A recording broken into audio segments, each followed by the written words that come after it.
Legot keugek satu lito mel mel. Salam Semar Misteri Jawa. Rahayu, Assalamualaikum, salam sejahtera, Shalom, Om Swastiastu, Namo Buddhaya, Wei Dedong Tian, selalu sehat, selalu bejo, selalu selamat, selalu bahagia, untuk semua poros sedulur yang sudah support channel Semar Misteri Jawa. Legot keugek satu lito mel mel. Majapahit yang konon juga saya baca, nanti mohon dikonfirmasi kalau salah.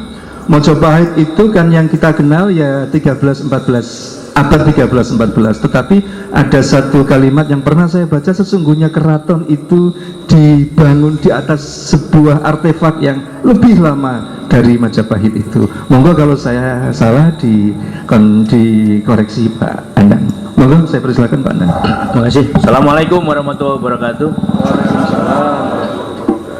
Sebenarnya kalau Dani sudah bicara, saya nggak perlu bicara lagi, karena semua udah di cover dia. Cuman karena Pak Amin minta saya ikut ke sini gitu, jadi ya saya tambahin lah. Dan yang Majapahit keluarin dan dari presentasi yang sama yang Thailand dan Laut Jawa gitu. Ini sebagian besar terkait dengan background saya. Saya 18 tahun kerja di perusahaan minyak, setelah itu jadi konsultan geologi perminyakan, sebelum akhirnya diminta negara untuk di Dewan Energi Nasional mulai 2 tahun yang lalu. Jadi pertama kali ya Dani temen zaman sekolah lah, tapi pertama kali ketemu mau ngurusin kayak ginian 2010 kalau nggak salah. Waktu kita lagi di Lombok, Pit Yagi di sana, Dani bilang ke saya, "Kan kamu percaya nggak kita punya masa lalu yang lebih besar dari yang sekarang?" Wah, aku percaya. Dan kamu percaya nggak kita punya banyak bangunan tua yang sebenarnya jauh lebih maju dari sekarang? Aku percaya kayak gitu. Ayo kita riset sama-sama. Dari 2010 itu pertama kali kita datang kemana dan Gunung Sadaurip, yang itu bikin heboh juga karena bentuk gunungnya tadi nggak ditampilkan kan, itu bentuk gunungnya persis piramid itu, dan semua orang mengatakan itu adalah apa namanya, Sanderkun, yang nggak ada buktinya. Itu kita udah sampai di puncak dan kita udah apa namanya, udah bikin test pit di situ, itu semua nggak ada buktinya, ada bekas apa namanya, bekas retusan, nggak ada sama sekali, dan itu lapisannya jelas. Tapi karena itu ribut waktu itu, terus kita udahlah nggak usah ke situ deh, kita coba ke tempat yang akhirnya masuk ke Gunung Padang. Itu 2011 kita masuk Gunung Padang. Tapi itu sebenarnya dasar utamanya adalah kita pengen riset masa lalu kita untuk melihat, merencanakan masa depan kita. Itu poinnya kenapa saya mau gabung waktu itu. Jadi bukan sekedar riset masa lalu, setelah itu yang sering kali terjadi adalah kemudian dijadikan objek wisata, terus ada PAD, ada ini. Itu sangat dangkal. Tapi yang kita lihat ternyata itu kita bisa mempelajari, seperti tadi cerita Pak moderator, bahwa kita ini turunan burung Garuda. Pertanyaan besarnya adalah so what gitu loh, kalau sudah jadi turunan itu. Oh ya, kita bangsa yang besar dulu, seringkali orang begitu. Terus mau apa kalau bangsa besar? Ini yang seringkali jadi pertanyaan, hanya sekedar berangan-angan, setelah itu pokoknya aku bangsa besar di sini. Terus apa? Sekarang miskin nggak apa-apa, dulu besar kok. Sekarang kecil nggak apa-apa, dulu besar, selalu gitu. Tapi apa ini realnya? Nah, ini yang kita ingin pelajari sebagai saintis. Kita melihat kalau kita bangsa besar, tentunya kita mestinya bisa dong mengulangi hal yang sama, harusnya, dan bahkan lebih besar daripada masa lalu. Itu poinnya. Jadi banyak hal yang kita riset sama-sama di situ. Tadi ada di gambarnya Dani kan, saya turun ke situ lah, saya ngebor di situ. Masing-masing punya tugas lah, karena background saya di oil and gas, stratigrafi, makanya saya lebih banyak ke stratigrafinya. Dani lebih banyak ke fisiknya, dan juga banyak hal-hal yang terkait dengan hubungannya dengan sejarah masa lalu dan sebagainya. Sebagian dari slide saya adalah slide yang dibikin oleh Dani juga, tapi ada beberapa yang penting di sini yang ingin saya ungkapkan. Saya mulai dari yang meneruskan dari Dani tadi itu, kemudian saya akan fokuskan sedikit di data perminyakan dari Thailand dan Laut Jawa, kemudian nanti di Majapahit itu adalah data umum yang kita pakai, dan juga data kita sendiri yang kita core dan kita bore. Berikutnya jadi ini pernah saya presentasikan di Thailand waktu itu tentang Majapahit juga. Kemudian setelah saya presentasi 2012, beberapa geologis dari Thailand yang kerja di sana memberi saya bahan yang memperkaya itu, makanya saya taruh di sini. Waktu itu saya presentasi di sana tentang bahwasanya kita perlu memitigasi bencana itu untuk memprediksi ke depan itu future disaster, bencana itu ke depan itu di mana saja, magnitude-nya dan timingnya itu kayak gimana. Orang sering mengatakan kapan sih kita akan ada gempa lagi, kapan sih ada gunung meletus lagi. Orang mengatakan juga itu nggak bisa diprediksi, pokoknya rasa noel apa tadi kan katakan gitu kan, kita itu berada di jalur gempa, ya udah setiap saat inilah gempa. Tapi kan kalau kita bisa merencanakan di mana saja, di tempat-tempat yang apa namanya kita bisa lebih safe, kemudian kita bangun lebih bagus di situ supaya kita bisa hidup bersama dengan gempa gitu ya, atau hidup bersama dengan gunung api, itu kenapa tidak. Nah untuk itu makanya kita harus belajar ke masa lalu juga. Masalahnya adalah frekuensi dari kebencanaan itu secara geologi itu recurrence-nya, kehadirannya pada umumnya jauh lebih panjang daripada masa hidup manusia, kecuali misalnya banjir 5 tahunan atau setiap tahun banjir, terus banjir besar 5 tahun, banjir besar lagi 10 tahun kayak gitu. Tetapi gunung meletus saja kayak misalnya Merapi itu 4 tahun sekali dia jeblok-jeblok gitu, tapi yang jeblok besarnya 1000 tahun gitu. Kan ada disertasi juga dari kawan-kawan di STT NAS waktu itu mengatakan bahwa ya tahun 1006 dia jeblok, kemudian kemarin 2006 meleset sedikit lah, 2010 akhirnya yang Mbah Marijan terus meninggal dunia itu kan jebloknya gede sekali. VE nya berapa itu ya, 4 atau 5 hampir ya. Jadi volcanic eruption indexnya itu tinggi sekali, yang sebelum-sebelumnya sih biasa-biasa ya, tiba-tiba 2010 tinggi, dan itu orang menyejajarkan dengan 1000 tahun sekali nih, tahun 1006 gitu. Nah bagaimana kita bisa menyikapi itu? Oke, kalau gitu ya mungkin 1000 tahun lagi ya tenang-tenang aja, tapi enggak, kita punya siklus juga 4 tahunan sekali gitu. Jadi Merapi kan kayak gitu, itu baru Merapi, padahal kita punya banyak juga yang lain, dan itu lebih mudah diprediksi karena 4 tahun, 5 tahun. Nah kalau 1000 tahun dari mana kita catatannya? Nah ini yang jadi penting. Jadi bagaimana kita mempelajari masa lalu dikaitkan dengan masa kini dan masa datang, bagaimana kita menyikapi alam kita, plus satu lagi, bagaimana kita mengambil manfaat dari sejarah masa lalu itu, bukan hanya sekedar PAD keindahan alam dan mengagungkan sejarah untuk supaya orang tahu itu saja. Nah hazard and disaster record, jadi bencana itu recordnya bisa dalam bentuk earthquake record ini, kemudian paleo tsunami layer stratigraphy, tsunami record, volcanogenik sediment stratigraphy dan sebagainya. Itu alam itu yang memberikan kita record, itu kita pelajari di situ ya. Kemudian ada juga yang by human being, kalau tadi alam, kalau ini manusia yang record, catatan sejarah di buku apa namanya, di Negara Kertagama, di Kitab Pararaton dan sebagainya, itu selalu dituliskan gitu. Ada beberapa kejadian gunung kelut meletus lah, ya nggak tahu namanya gunung apa gitu waktu itu. Saya bukan ahli sejarahnya, tapi di situ ada historical notes-nya. Dan ini makanya saya kasih cawang itu udah umum lah orang mengatakan itu, atau orang mempelajari dari situ. Lah kalau orang nggak nulis dulu itu gimana? Ya mungkin di temple wall relief panel misalnya, di apa namanya, di candi-candi kita mesti belajar juga ada apa di sana. Dan soal candi ini tadi Dani sama sekali nggak nyebut nih, padahal banyak sekali kontroversi soal di beberapa candi terlihat ada relief orang pakai helm, ada yang macam-macam kayak gitu kan. Orang pada waktu zaman abad keberapa itu udah pakai helm, terus ada gambar apa, ada reliefnya helikopter dan sebagainya. Dan seringkali mereka yang mainstream mengatakan udahlah nggak usah dibahas itu. Nah ini menariknya karena di temple wall relief panel kita di candi-candi itu jarang terbuka terhadap interpretasi masyarakat umum, karena siapa sih yang ke situ? Ahli arkeologi kita jarang sekali yang neliti kayak gitu. Saya pernah waktu sama Dani itu ngadep ke SBY waktu itu, terus ada Jero Wacik masih menpar kan, dikatakan, Pak kita ini nggak ada ini arkeolog yang mau kerja untuk neliti seperti itu. Karena kita nunggu orang asing datang terus kita ikutan, seringkali kayak gitu. Dan sayang saya bukan arkeolog gitu kan, tapi selama di bidang geologi geosains saya pikir ya kenapa kita sendiri aja riset kayak gitu, padahal banyak yang mesti kita riset gitu.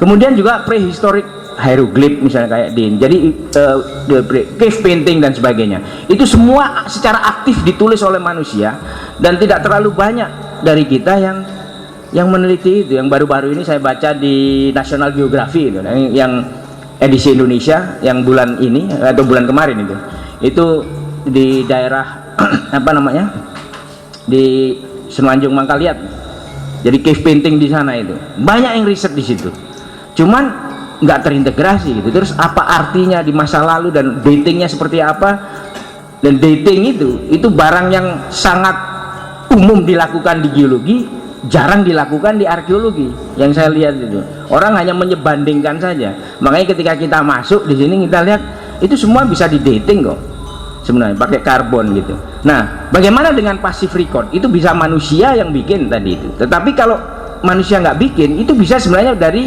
stratigraphic or sediment yang ngubur artefak-artefak yang ada kayak tadi itu. Kita ketemu helix form of kujang. Tadi itu kujang itu kan, itu bentuknya helix sebenarnya.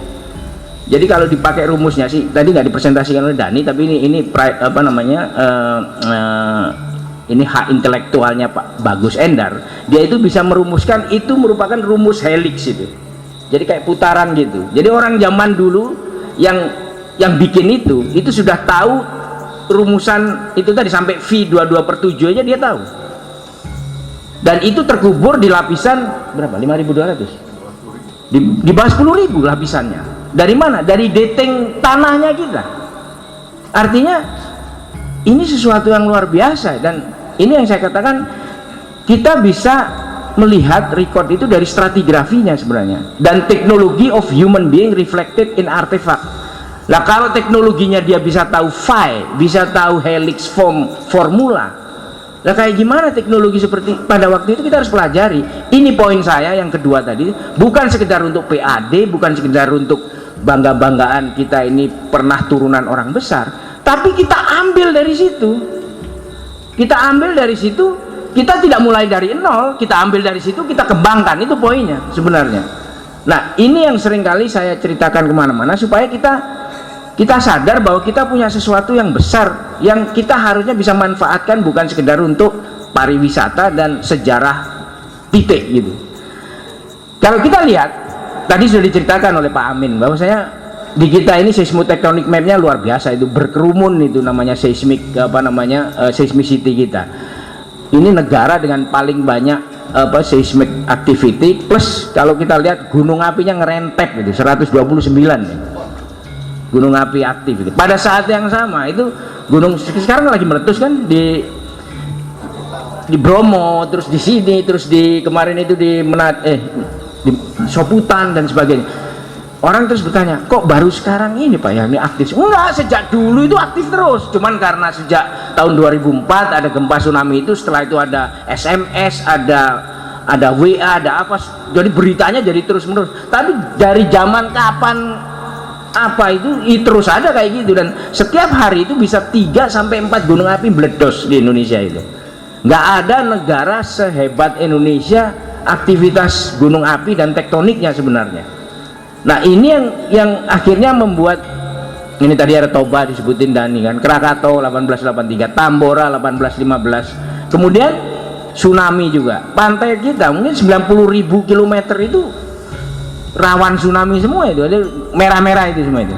Kecuali sebagian nggak dikasih itu di mana ya ada agak sedikit kuning di daerah apa namanya Kalimantan, di Semenanjung Mangkaliat, Tarakan dan sebagainya. Tapi di selatannya kayak misalnya mulai dari Pontianak di sebelah barat, kemudian ke selatan di selatan Banjarmasin hijau-hijau semua, aman kelihatannya gitu kan. Tetapi di daerah utaranya kuning, dan kita lihat bahwasanya banyak sekali ada gunung api, ada gempa bumi, ada tsunami di situ. Nah, dari sini terus dikaitkan waktu itu anomali di sejarah Indonesia. Tadi Dani udah mengatakan anomali di sejarah dunia, di Indonesia aja. Kalau kita lihat buku sejarah, saya dididik dengan sejarah mengatakan Indonesia pertama kali ada kerajaan itu abad keempat, abad kelima, Ratu Sima lah, Purnawarman, Mulawarman dan sebagainya. Terus bagaimana sebelum abad keempat, abad ke-0 waktu Yesus lahir, waktu Nabi Isa lahir di Indonesia kayak gimana? Nggak ada catatannya abad ke-0, nggak ada tulisannya. Kemudian gimana ceritanya itu, pada waktu siapa namanya itu, Farao Fir'aun bikin piramid 3000 tahun yang lalu. Daerahnya panas tentang kayak gitu, bikin piramid. Di sini daerahnya subur kayak gini, bikin apa ya? Itu sering dijadikan guyonan, pertanyaan, dan nggak dijawab. Tapi itu sesuatu yang ini luar biasa, gila ini sejarah kita ini. Masa dimulai abad keempat, sementara orang lain memulai sejarahnya jauh sebelum itu. Yang negaranya itu nggak subur-subur banget kayak kita. Jadi ini apa yang terjadi? Jawabannya mungkin yang nomor terakhir itu Anda baca itu. Apakah 129 gunung api, ribuan kilometer earthquake area, dan kemudian tsunami prone shoreline pantai kita yang kena itu yang menyebabkan kita ini berhenti abad keempat, kesananya itu nggak ada, kekubur semua. Itu wajar kita bertanya gitu, karena kalau kita bangsa besar, kok mulainya abad keempat sih bangsa besar? Zaman Romawi ya apa ini? Zaman pada waktu Walmiki abad ketiga sebelum Masehi, dia bikin Ramayana, bikin itu. Di sini kok nggak ada yang bikin itu, yang nulis itu. Di sana udah nulis semua, kok kita nggak nulis? Ya, saya nggak tahu, bukan ahli sejarah, tapi dari sini saya kaitkan karena saya geologi. Mungkin ini diajar gunung api, diajar tsunami, diajar gempa bumi, terkubur di mana-mana. Bahkan ada kerajaan baru di Sumbawa, baru ketemu sekitar 5-10 tahun yang lalu ketika orang riset di sana. Oh iya, ada yang terkubur letusan 1815. Ini mungkin baru akan masuk di buku sejarah lagi nih. Pernah nggak dengar itu kayak gitu? Ada kan? Akhirnya di Sumbawa kemarin ada ulang tahun Sumbawa yang ke-200 kan? Terus dimulai neliti lagi. Wah, ada kerajaan ternyata itu. Nah, yang kayak Sumbawa itu harusnya di sekitar gunung api yang 129 itu wakeh. Cuman ketutup semua. Nah, ini yang membuat kita akhirnya melihat kemungkinan kayak gini nih kita ini. Jadi ini kelihatan siklus. Jadi begitu kebudayaan itu maju di Indonesia terutama, kemudian dihajar gempa, tsunami amblas, maju lagi dihajar amblas lagi. Lo bayangkan ini belajar dari 2004 tsunami Aceh aja, 200.000 orang, 1/5 juta orang amblas hilang.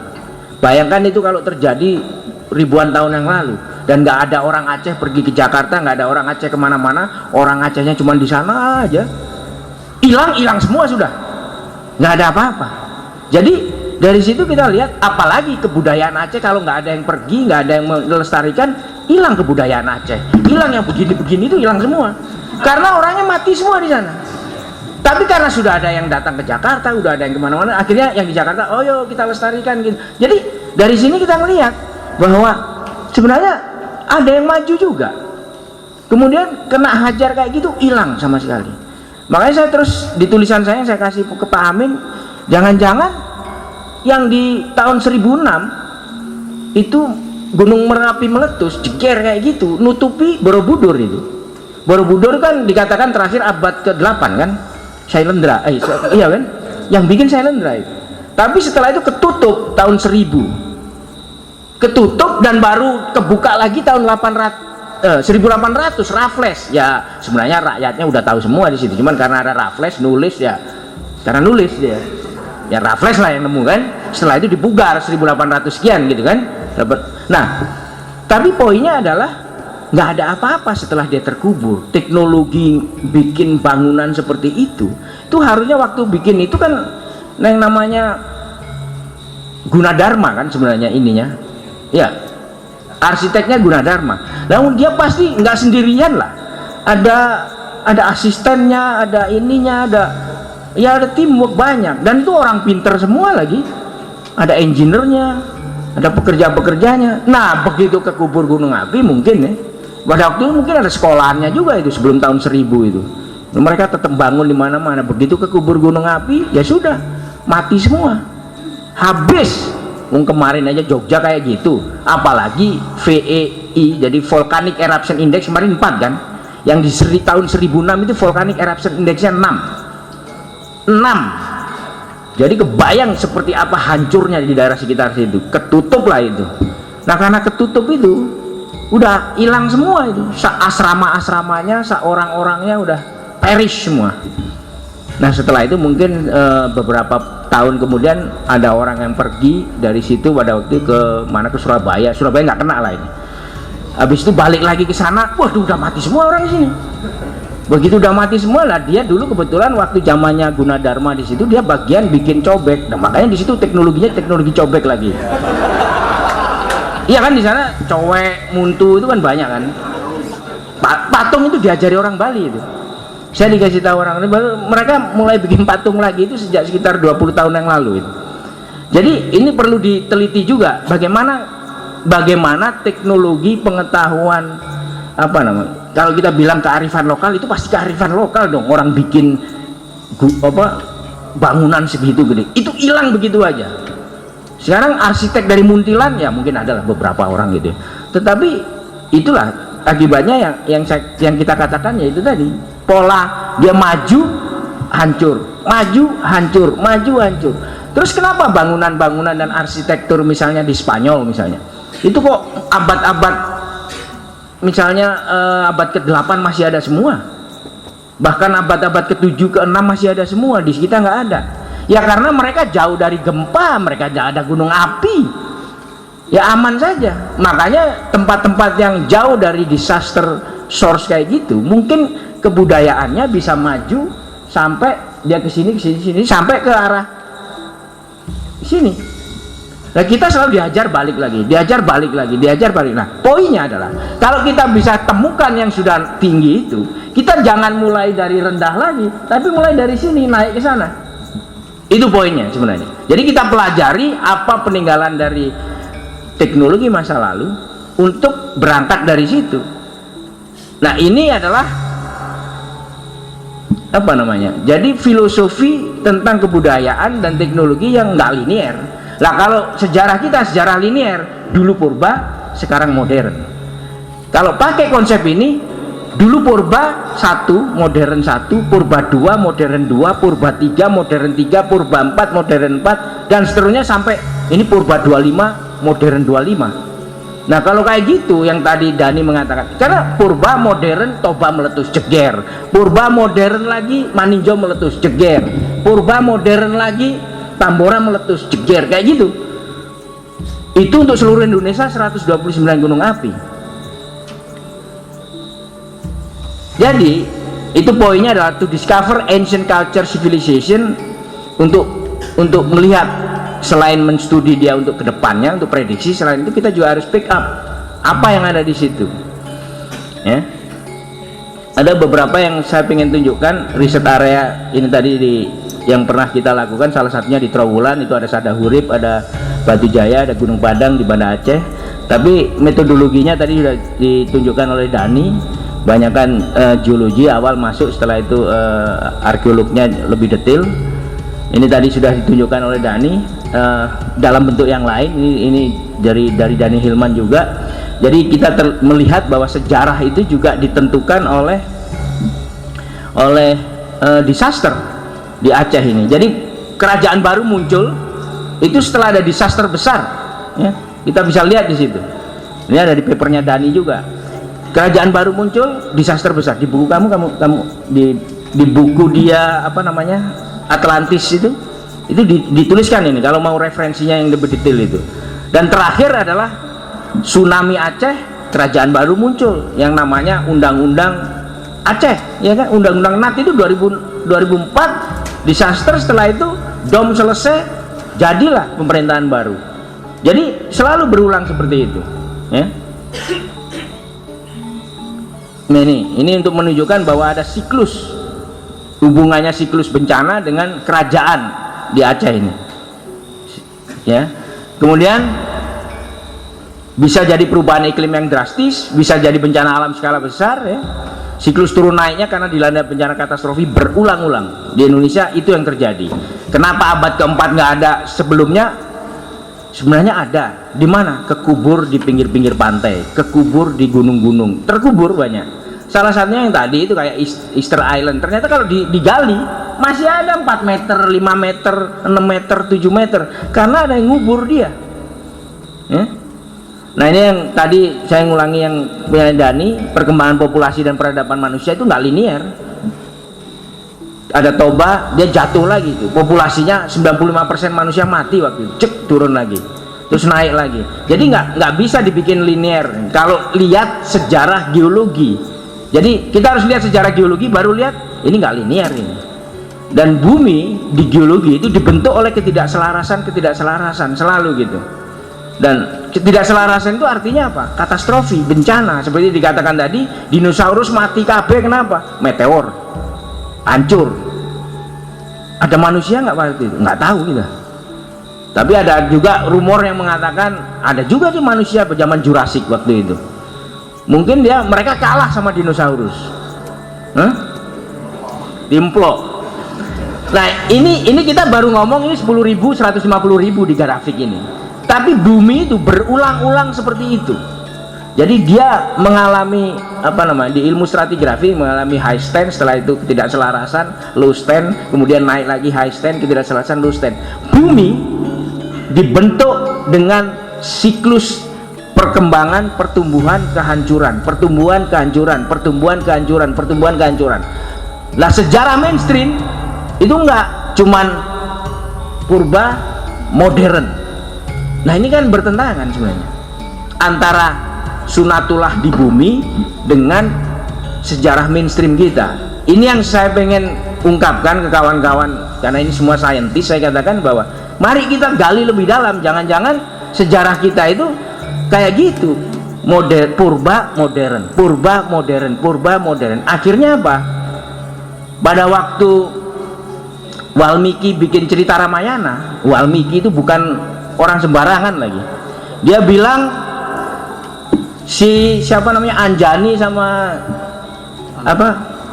bukan Anjani, Ibu Yanoman. Anjani punya 2 saudara laki-laki yang akhirnya jadi Subali Sugriwo itu loh. Jadi Subali Sugriwo kan. Itu kan kenapa mereka jadi monyet, karena mereka mainan cupu manik astagina itu. Yang katanya begitu dibuka bisa ngelihat dunia. Lah itu iPad tadi gitu. Loh iya. Oh bapaknya pegel, si Resi siapa itu? Ini monyet semua itu iPad itu. Jadi sekarang kita udah jadi Subali, Sugriwa, Anjani semua gini semua. Jadi ya termasuk saya juga kadang-kadang. Nah poinnya gini, itu orang-orang itu yang ngarang itu orang wasis semua itu. Termasuk yang tadi Dani bikin tulisannya tentang Plato. Plato itu bukan sembarangan orang, itu orang wasis semua, termasuk Walmiki. Nah dia pasti punya cerita dari mana? Ya dari pengamatan, bukan khayalan itu. Dan kita melihat hal-hal seperti itu mungkin dia berasal dari cerita neneknya lagi, cerita neneknya, terus akhirnya jadi legenda. Legenda itu sebenarnya apa? Kalau pakai teori ini, legenda itu adalah ketidakmampuan orang modern untuk menerima kenyataan bahwa ada teknologi lebih maju dari dia, kemudian mengatakan, oh itu legenda itu dari masa lalu, oh itu legenda. Jadi seperti misalnya banyak hal yang nggak bisa dijelasin kok, banyak hal yang nggak bisa dijelasin. Sampai sekarang juga kenapa di daerah Mohenjo-daro dan Harappa itu radioaktivitasnya tinggi, itu hanya ada 2 paper yang saya baca itu, setelah itu nggak ada yang bahas lagi. Padahal di situ nggak ada bahan radioaktif secara geologi, nggak ada sama sekali. Kalau dilaca-laca itu tempatnya perang Bharatayuda sama Padang Kurusetra itu. Bisa jadi karena itu perang nuklir. Enggak, ini orang ketawa ya, tapi ayo kita riset ke sana coba. Karena nggak ada yang riset lagi.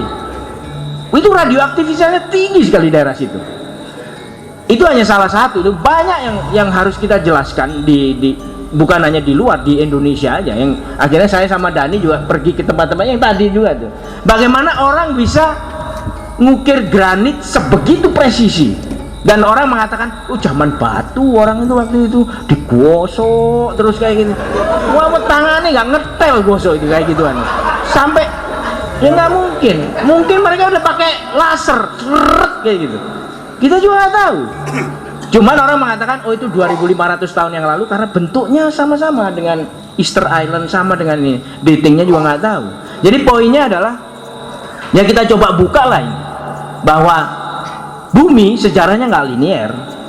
Kalau sejarah manusia linear, ya itu bertentangan dengan sunatullah, itu aja. Ya harusnya dia siklus kayak gini. Ini buktinya udah banyak ini, bahwa bumi itu nggak linear itu sejarahnya.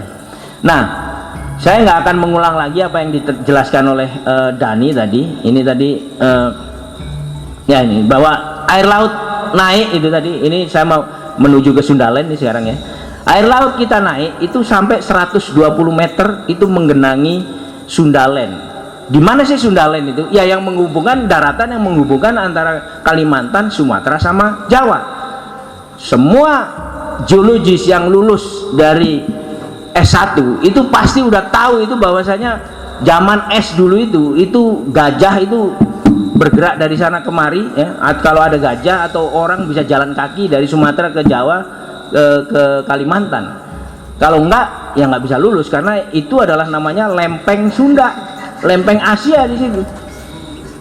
Tapi ini jarang disadari orang bahwa kenapa sekarang jadi laut, karena air laut naik 120 meter. Dan itu data faktanya ada semua ini. Semua ada di sini. Dan ini dari internet Anda ketik aja itu keluar ini. Dan paper-papernya ada semua. Ya. Terus nah ini dia, ada beberapa hal yang menunjukkan dikaitkan dengan growth of population tadi itu yang tempatnya apa namanya? letusan-letusan itu tadi. Yang banyak katastrofi itu. Begitu kita punya tanjakan-tanjakan yang sangat tinggi itu berarti katastrofi, berarti bencana itu. Termasuk yang ditakutkan sekarang itu, waduh global warming nanti pulau-pulau tenggelam semua. Wis kait kapan itu sewono kait biyen itu. Di seluruh dunia itu terus-menerus ada itu. Jadi tapi waktu itu belum ada George Bush, belum ada si Gore segala macam. Waktu itu kalau ada Gore udah ribut tuh manusia purba dulu itu. Karena ini yang terjadi yaitu global warming juga. Ya. Terus kalau saya teruskan, nah ini dia. Ini tadi udah ada belum Dan? Belum ya. Nah ini untuk melihat last glacial maksimum mungkin sekitar ya yang berapa? 20.000. Itu peta ini menunjukkan peta lingkungan di daerah situ dari Poland. Dan kalau kita lihat Polandnya itu, lihat itu di daerah situ kota itu. Ini Dani yang bikin di sini. Ini di kotak ini Polandnya menunjukkan bahwasanya Sundalen itu dulunya adalah tropical grassland yang hijau itu, lihat tuh. Ini ada papernya soalnya nih. Ini ada tropical grassland Sundalen itu. Jadi antara Sumatera, Jawa, Kalimantan itu adalah padang rumput. Ya. Terus di sekitarnya yang orange itu tropical rainforest. Terus yang biru di Thailand, di Burma, Indochina dan sebagainya itu dry forest. Artinya ini dari Poland. Artinya apa? Ya itu jelas, itu buktinya bahwasanya memang ada daratan di situ itu dulu itu. Nah kalau kita lihat dari 20.000 sampai 16.000 tahun yang lalu, sea levelnya masih 130-120 meter, rekonstruksinya kayak gini itu sungai-sungainya. Nah manusia ada di mana? Ya mestinya sudah ada manusia mulai 150.000 tahun yang lalu kok. Yang tadi dikatakan Dani 150.000 sampai 50.000 itu manusia purba terus, padahal di sini itu grassland ya, yang banyak tempat berburu, mungkin di situ mereka berburunya situ. Kalau kita lihat lebih detail lagi, yaitu Sundalen itu yang seperti ini nih. Terus itu ada North Sunda River, ada South Sunda River. Kalau kita lihat ya, terus 12.000 tahun yang lalu dia naik air laut, naik lagi, mulai terpisah 9.000 tahun yang lalu. Ini kita nggak masukin Younger Dryas di sini. Ini ada 7.200 tahun yang lalu. Terus sekarang seperti itu. Dan pengetahuan bahwasanya ada sungai di Laut Jawa, ada sungai di Natuna, ada sungai, itu udah, makanya saya katakan semua geologis pasti udah tahu itu. Makanya kenapa orang-orang nyari emas juga sambil ngeruk-ngeruk pasir di laut-laut di Rio sana. Karena kalau Sumatera itu kayak emas, Jawa itu kayak emas, tentunya di sungai-sungai yang masuk di situ ya pasti banyak endapan pleasure. Nah, kalau kita lihat di sini, saya tulis di situ ada dua, di Gulf of Thailand ada 3D seismic data, terus kemudian ada di Java Sea ada seismic data juga. Ini merah, ada dua merah itu ya. Ini yang contoh dari Laut Jawa.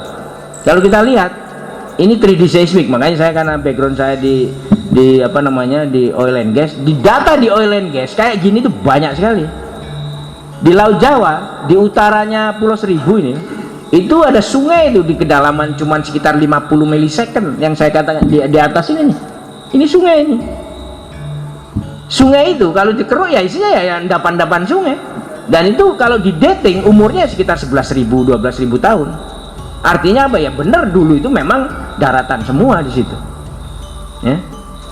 Nah, terus kalau daratan, manusia ngapain ke tempat-tempat yang tinggi di apa namanya? Di daratan itu enak sekali. Karena apa? Tadi nggak disebutkan. Pada waktu 10.000 tahun yang lalu, temperatur di daerah tropis Khatulistiwa itu berapa derajat? 5 derajat. 5 sampai 10 derajat lebih rendah dari sekarang. Dan itu berdasarkan pollen tadi. Artinya apa? Di daerah kita ini, kalau sekarang suhu kita berapa sih? Sekitar 20, sudah 35. Dulu 25, udah kayak Bandung. Wah, enak wong Surabaya 25. Apalagi kalau malam jadi sekitar 18, 17, mana ada di Surabaya sedingin itu kan. Jadi dulu itu sangat-sangat sejuk daerah-daerah situ. Pada saat yang sama daerah temperate maupun daerah dingin di utara sangat dinginnya, sehingga ekstrim dinginnya, sehingga makanya disebut zaman es kan. Jadi tempat yang paling enak hidup pada 10.000, 11.000, 12.000 tahun yang lalu ya di daerah kita ini, di Sundaland itu. Makanya wajar kalau Atlantis ada di situ kemungkinan. Dan itu pun nggak ada orang lagi. Masa nggak ada orang sih?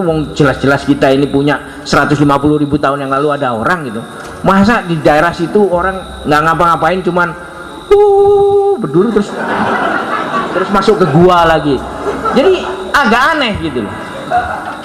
Apalagi ini contoh ini yang menarik. Begitu saya presentasi ini di Thailand, di Bangkok, terus beberapa hari kemudian didatengin sama geologis dari sana, dikasih data ini contoh dari Thailand. Ini ada 3D seismic di sini di daerah tempat migas mereka. Itu Bangkok ada di utaranya, ini Gulf of Thailand, ini termasuk Sundaland juga. Yang menarik adalah di 3D seismic ini lebih detail, itu jelas lah. Begitu ada sungai, wah nggak masalah, bagus ya. Saya di Jawa juga punya kayak gini. Dan ini pengetahuan umum lah. Artinya ya dulu itu sungai di situ, daratan. Terus kita detailkan lagi sungainya, kita slice lagi sungainya, itu bagus sekali kelihatannya. Itu sungai waktu itu. Yang menarik adalah di sekitar sungai itu. Ada kotak-kotak itu. Ini 11.000, 12.000 tahun yang lalu, 10.000, 11.000, 12.000 tahun yang lalu. 200 feet, 70 meter, persis kedalamannya segitu. Ini persis di permukaannya ini. Ini sama dengan Bangkok ini. Ini Chao Phraya River di Bangkok, ya kayak gitulah gambaran di laut itu waktu itu. Iya, ada kotak-kotak itu di Bangkok itu, tempat-tempat apa namanya mall dan sebagainya.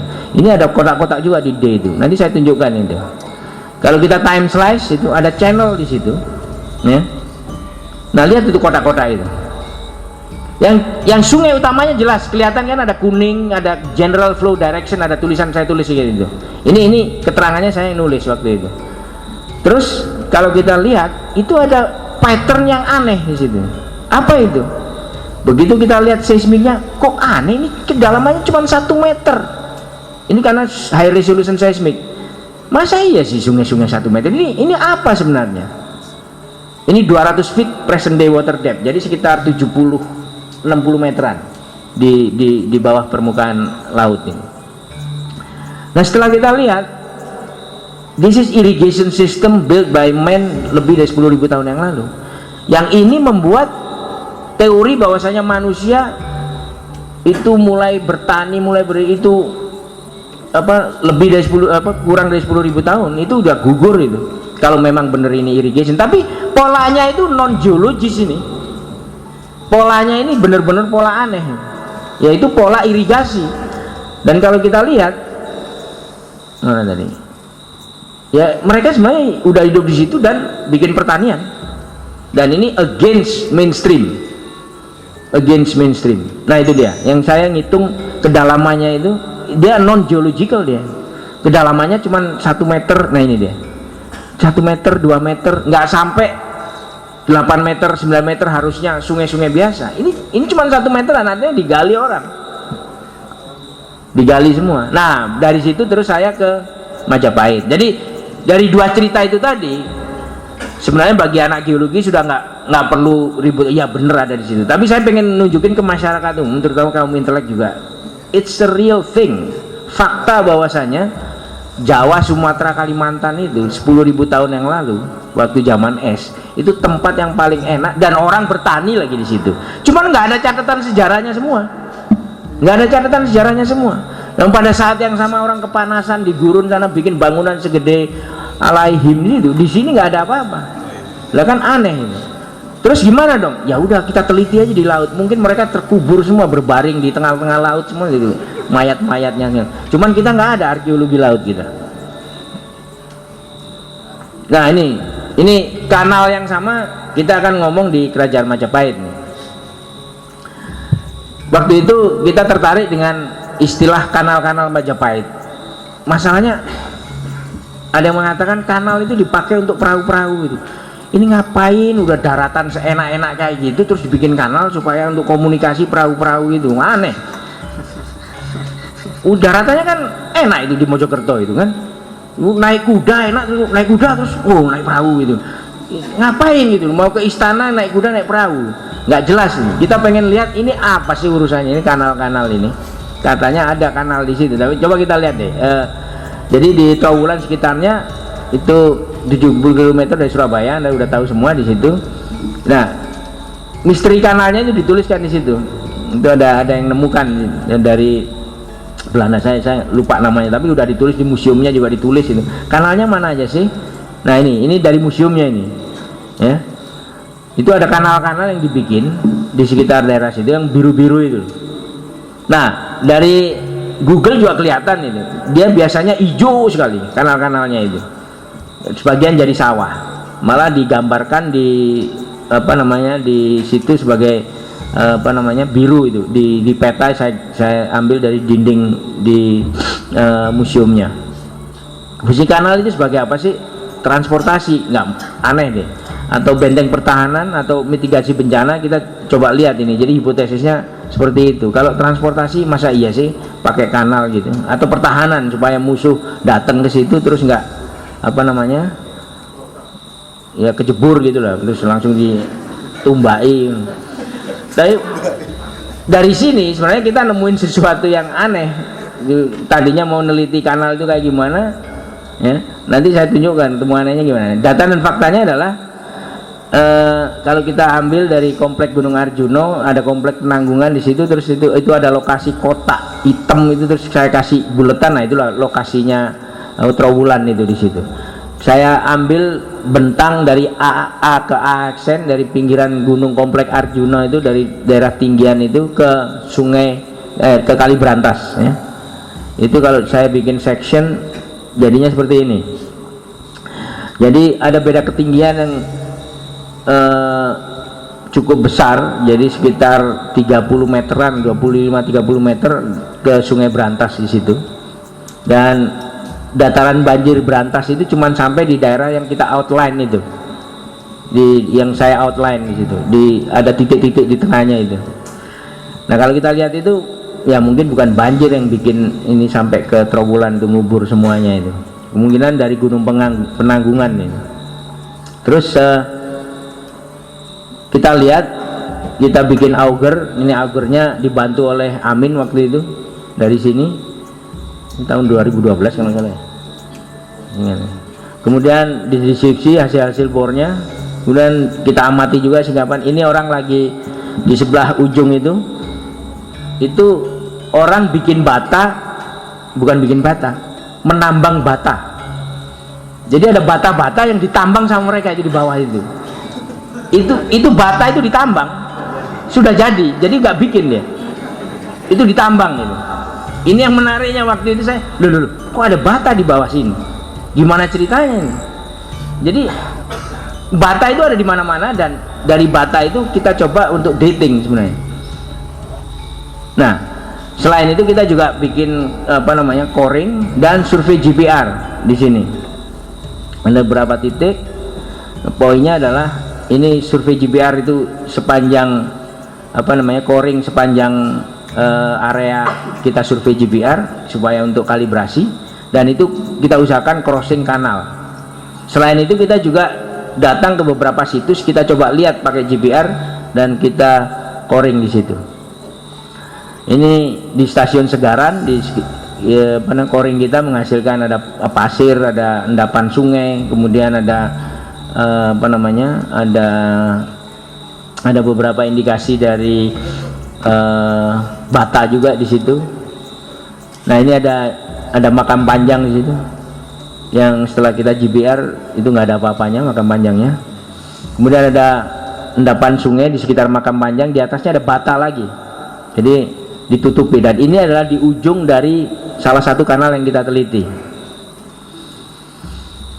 Kalau kita lihat itu sebenarnya, sebentar, ini ada bata tadi itu. Bata ini yang merah itu di atas itu ada. Ini dikubur di situ. Terkubur batanya itu. Dan itu kita dating juga. Ini kalau di lintasan GPR yang motong dari kanal itu kita dapatkan seperti ini akhirnya. Nah, Anda bisa lihat dari sini aja belum diinterpretasi, Anda sudah bisa lihat sesuatu. Yang tebal-tebal kuning hitam di kiri kanan itu adalah pinggiran kanal. Bisa lihat kan? Tidak perlu ahli geofisik geologi untuk melihat ini, bahwa yang di tengah-tengah yang kabur-kabur itu itulah kanalnya. Tapi kita kalibrasi dengan sumuran di situ. Jadi kita bor juga. Makanya di bawah ini kemungkinan ada lumpur di situ. Ini kedalaman sekitar 15 meteran kayak gitu. Kemudian di atasnya ini adalah batas kanal pinggir. Kemudian kita lihat di sini ada lapisan channel yang tua di situ. Jadi ada sungai di dalam kanal itu yang mengendapkan pasir. Terus ada channel yang satu lagi di bagian tengah yang lebih muda, ya. Kemudian kita dating batu bata di atasnya dan yang ada di bawah. Nanti kita lihat itu ada datingnya itu. Ada dating 2515 sama 2620. Itu batu batanya itu. Sebelum Masehi. Sebelum saat ini. Kalau sebelum saat ini berarti dikurangi 2000. Jadi ada abad ke-5 sama abad ke-6 sebelum Masehi, bata itu. Nah, terus abad ke-12 yang tadi dikatakan itu Majapahit kan, ayam muruk abad ke-12 13. Jadi siapa yang masang bata itu? Nah, ini data datingnya valid, ini sah ini, karena kita udah banyak dating di situ semua. Terus itu ada bata penutup itu jauh lebih mudah. Nah, dari situ kita lihat bahwa dengan menggunakan teknologi GPR dan dating itu kita tahu bahwa poinnya adalah Majapahit itu ada jauh lebih tua dari abad ke-12 dan ke-13. Jadi kalau dikatakan Raden Wijaya datang ke situ terus udah punya wangsit, waduh, saya akan bangun di sinilah. Enggak, sebenarnya dia lihat ini bekas kerajaan juga, gue bangun sini enak kayaknya nih. Kira-kira seperti itulah. Jadi bukan wangsit atau apa, tapi dia udah analisis, dia berkali-kali lewat, ini kerajaan zaman dulu ini enak tempatnya ini. Dia bikin di situ. Sebelumnya ada kerajaan, sebelumnya ada kerajaan. Nah, ini juga ada beberapa yang kita bikin datingnya. Poinnya adalah ini di Kedaton, ya. Poinnya adalah ada 3, ada Majapahit 1, Majapahit 2, Majapahit 3 di situ. Ya, Majapahit 3 itu adalah Majapahitnya Gajah Mada. Majapahit 2 itu jauh lebih tua lagi. Majapahit 1 yang sebelum Masehi. Itu dari dating itu, dari dating dan dari coring itu. Makanya yang tadi itu ada penduduk menambang batu bata, itu menambang yang prasejarah itu. Itu waduh, sayang sekali ditambang terus dijual kemana-mana itu. Jadi ini masih belum jadi paper sampai sekarang karena saya emang kerja saya di oil and gas gitu nih. Ini kan saya harus nunggu Dani sama kawan-kawan arkeolog. Ini yang kita terbitin aja deh supaya orang jangan nambang batu bata yang tua-tua itu lah. Kita harus teliti lebih banyak lagi karena kerajaan di situ bukan hanya abad ke-12 tapi abad sebelumnya abad ke-7 juga ada dan sebelum Masehi juga sudah ada. Siapa yang naruh bata umur segitu itu? Ya pasti ada yang naruh lah. Ini batu bata kok, jelas-jelas batu bata kita dapetin itu. Jadi itu aja update saya tentang tentang Trowulan Majapahit. Waktu itu saya bilang sama Amin, Min udah terusin aja dah Min. Kalian kan lebih dekat di situ. Saya cuma ada indikasi awal seperti ini nih. Jadi kalau bisa, mari kawan-kawan di ITS karena lebih dekat saya kawan-kawan di ITS ini ke Mojokerto daripada saya dari Jakarta. Mari kita lanjutkan ini. Banyak hal yang tersembunyi di situ yang harus kita reveal. Sehingga sejarah kita jadi bukan berhenti di abad keempat, tapi kesananya sudah ada kok itu datingnya. Cuman apa tinggalan orang abad keempat sebelum Masehi, abad kelima sebelum Masehi tadi kita belum tahu. Saya sendiri bukan arkeolog ya, jadi harus melihat lebih jauh lagi. Terima kasih. Assalamualaikum warahmatullahi wabarakatuh.